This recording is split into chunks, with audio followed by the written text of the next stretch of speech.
walking with it.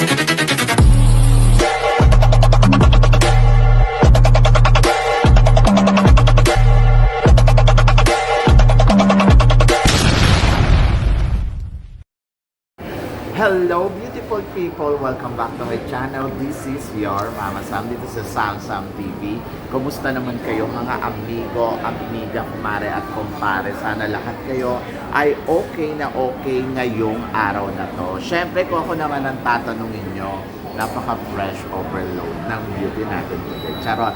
Andito kami sa KFC, dito kami manananghalian. Kararating lang namin din mo. Ito si No. Ayan.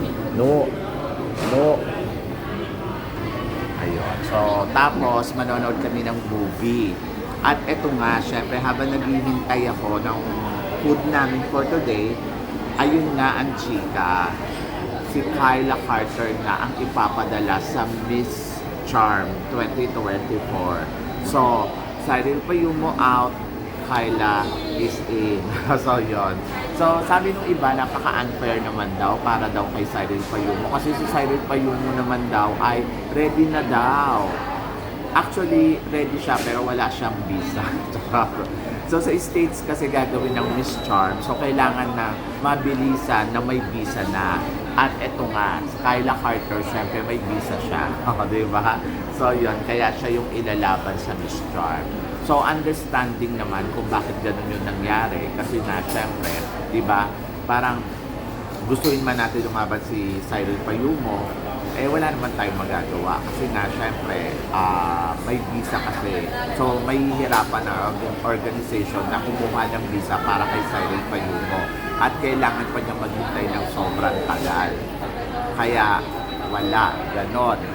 Nga. So, sa isang taon na lalaban si Cyril Payumo. So, tuloy naman siyang lalaban. Kaya lang sa 2025 na nga. Kaya, hihintayin natin yung momento kung kailan uli i-announce ng Miss Charm para sa susunod na taon. Pero don't worry guys, kasi lalaban naman siya.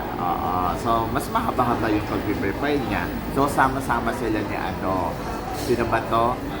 Ni Miss Supranational. At saka ni Alexi Brooks, at saka, ayan, si Cyril, di ba? Si Tara Valencia, ayan, sama-sama silang tatlo na reserve kayo sa isang taon. So, kailangan din naman nila maganda kasi actually yung Q&A ni Cyril, hindi pa ganun kakabog. Kaya sabi ko, okay din yun. At saka mas mapaghahandaan yung pa ng bongga. So may laban ba si Kyla Carter sa Miss Charm? Yun.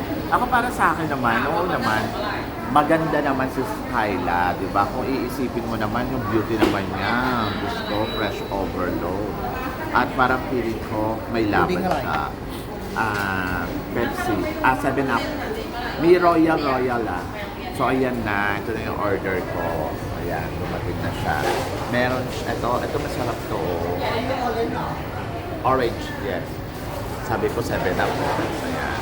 And then, ayan, ito sa kay Nuto, kasi sino ayaw niya ng tawag dito.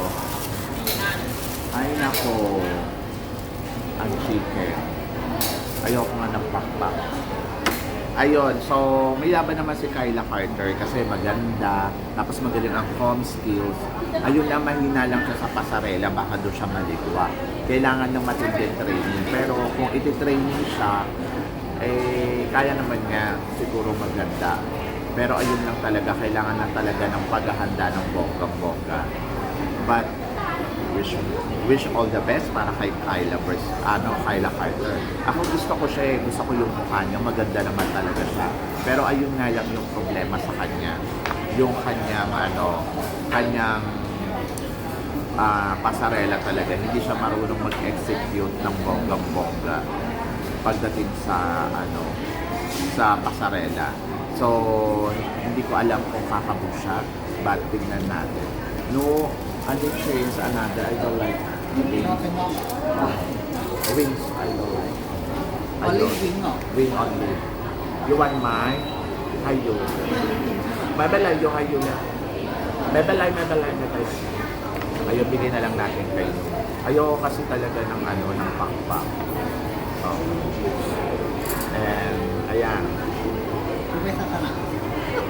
Sprite. Sabi ni Nung magdasal daw muna. Ayan si Nunong.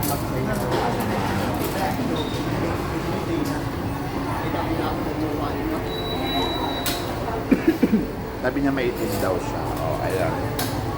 No. Say hello. Ayun. So, nagagalit na siya kasi manonood daw kami ng movie. Ayun. So good luck kay Kyla Carter. So, happy naman ako para kay Kyla Carter sa Miss Charm. And I think kailangan lang niya talaga ihanda yung sarili niya pagdating sa pasarela. Meron pa naman siyang 1 month para mag-prepare. But I think good choice pa rin si Kyla. Basta bago lang yung kanyang pasarela. Kasi charm, talagang charm. Beautiful talaga. Wala akong masasabi sa beauty na meron siya. At talaga naman masasabi ko, maganda talaga si Kyla Carter. Pero, yung con skills niya, palong-palo din. Parang kaya niyang i-reach talaga yung galing din ni Annabelle McDonald pagdating sa com skills.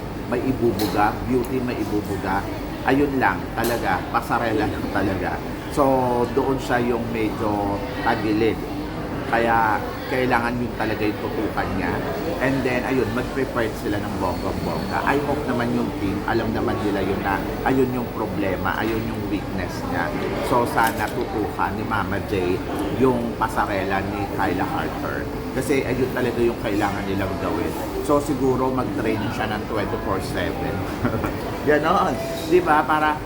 Kasi naniniwala naman ako, yung com skills, mahirap yan i-develop. Pero yung pasarela, kayang-kaya yan. Madali lang yan. At ayun lang naman yung problema sa kanya. The rest, papalo na siya at kakabog ng bonggang-bongga sa competition. Kasi talagang iba din talaga yung galing neto ni Kyla eh. Yung com skills niya, okay na okay. Charm, talagang mukhang charming naman.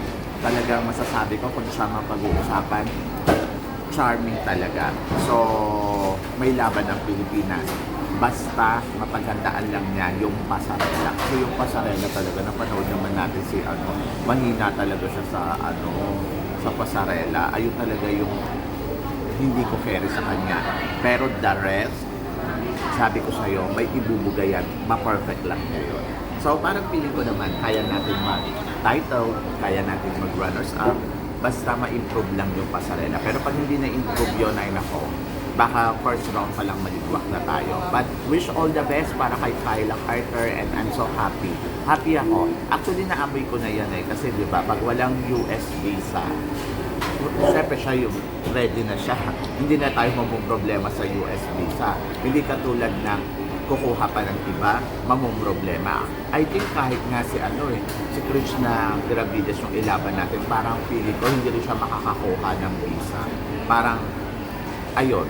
So, Kyla Carter ang perfect para sa competition. Sabi daw nila, dapat daw si Northern California.